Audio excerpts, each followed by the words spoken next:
You guys, I'm tired. My dog, Frenchie, is in surgery currently. Like, I should give you guys a backstory. I appreciate you. Thank you so much for watching. First of all, Frenchie, aka Taz, is my emotional support puppy. Okay. So I have been contemplating getting a dog for about a year now. A dog, like an emotional support animal. And when I mentioned a French bulldog, my daughter was like, ew, yuck, they eat their own poop. They get stuff in their folds. They're not small, because she likes a smaller dog or whatever. And so I kind of like took that, and I hadn't done any research or anything. I just took that for what it was worth and started searching smaller breeds. And I was going to get a Yorkie. I already have a Chihuahua, but I'm not its primary caregiver either. And if you know anything about Chihuahuas, like, they're very loyal dogs, but they're very clingy to the people that take care of them. And so, like, technically, although she lives in my house and she is my dog, I'm not her caregiver. So she's kind of like leached on to somebody else, right? And I needed this dog for me and my emotional support, so that wasn't gonna work. I went to Florida back in March to check out a breeder who has some smaller breeds, and I really just wasn't feeling it. Like, it just, not that it didn't work out, it wasn't giving. So I didn't come home with the dog, but the vacation was nice. It was beautiful. And I kind of just stopped looking for a dog. I hadn't been feeling well, and I was dealing with that. I happened to be talking to one of my family members, and I was telling him that, you know, I was recovering and I was ready to get a dog.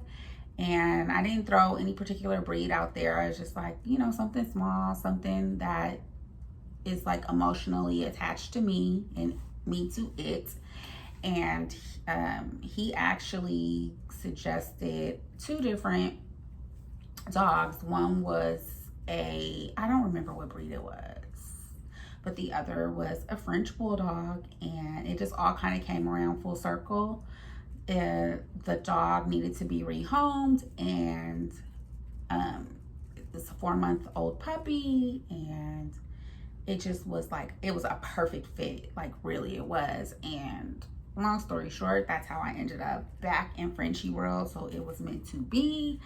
And this dog does not eat her own poop. And through my research, I found that they only eat their own poop when they're deficient in a certain vitamin. I've also seen that pineapple, or the thing that's made of pineapple, which you can get as a supplement, will also help if you have a dog that is eating their own poop. It's not just Frenchies. So yeah, you guys, that is how Taz came along. She got her name from her first mom, and it fits her very well. That's why I'm not changing her name. She called her Taz because she does not bark, she does not make a sound, but when she wants to get out of her crate or go outside for a potty run, honey, she sounds like a Tasmanian devil.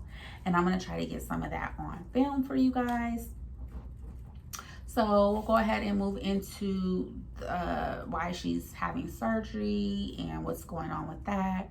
So I'd been speaking with her previous mom for a little bit prior to me picking her up, and she was telling me that Taz had cherry eye, and that Taz, you know, she took Taz to the vet and they gave her medication, but the cherry eye was not going away. And other than that, you know, Taz was fine. It's a very loyal, playful, funny dog, position to keep her. And so I was very, very happy that she kept it real with me, that she told me the problem ahead of time. Now I was able to research and decide before meeting Taz whether or not it was going to be something I was going to be able to handle, something that I wanted to handle. As you know, may not know, getting a puppy is very expensive regardless of the breed. You have to purchase certain things, and I mean, it can really get expensive.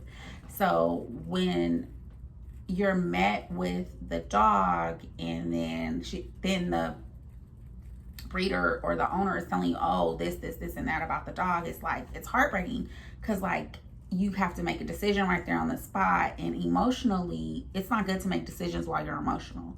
So I was a very, very, very grateful that she told me this ahead of time, and I was able to go into a vet and say, hey, this is potentially what is going on with this dog. How much is it going to cost me? What is recovery like?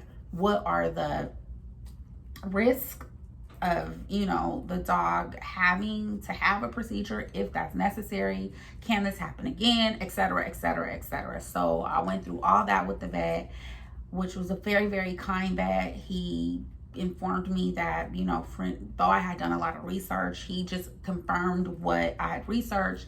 He said that French bulldogs do tend to have a lot of medical problems if they're not properly cared for, while Taz is down. If Taz was going to need surgery for the cherry eye, they would go ahead and look into her throat. Well, it's a throat for us. On a dog, it's a palate, and see if there were any obstructions, because French bulldogs do have a genetic disposition with soft palate. So as they get older, they can choke, they can potentially end up dying just like that, because they choked on something. And since this was an opportunity to look and see if that was something that they correct, they would do it. Yeah, just like a lot of things. And I'll make another video about if you have a French bulldog, or like I said, any bulldog, that, because they tend to have those folds, they tend to have the ears that stick up.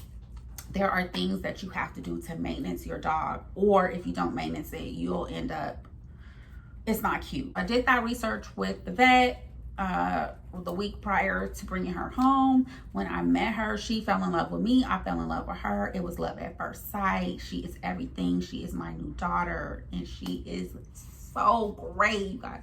I love her so much. So anywho, we went into the vet today, and it turns out that yes, due to the steroid that the first vet gave her, not correcting her cherry eye, she is going to have surgery. But they are going to, while she's down, make sure that her palate is in order. If it's not in order, they're going to get it in order. That way we won't potentially risk her choking and dying from it. We're going to deworm her, because she did have worms. I don't think her previous owner was aware that she hadn't had all of the shots that she needed before it was time for her to start going out. So they're going to fix that. They're going to send some labs in, etc., etc. All the things you need to do when you first get, you know, a new dog. And I am very nervous for her. I know she's going to be fine. I've had dogs who've had surgery before and they were fine. But it still is, you know, you think about your little baby going under and all that, and it's just like, oh Lord, you know, hope she's okay. So you guys stay tuned. I plan on doing a video to let you guys know how much her surgery costs. I plan on doing a video to let you guys know everything they did. And I do plan on filming her journey to recovery. The vet said that her recovery is going to take about 2 weeks. I think that is all I want to share with you guys. You can get it right. If you have any questions, comments, you want to see something from me or Frenchie, let me know. I'll definitely film it. I got a client coming in. I gotta go. Have a good one.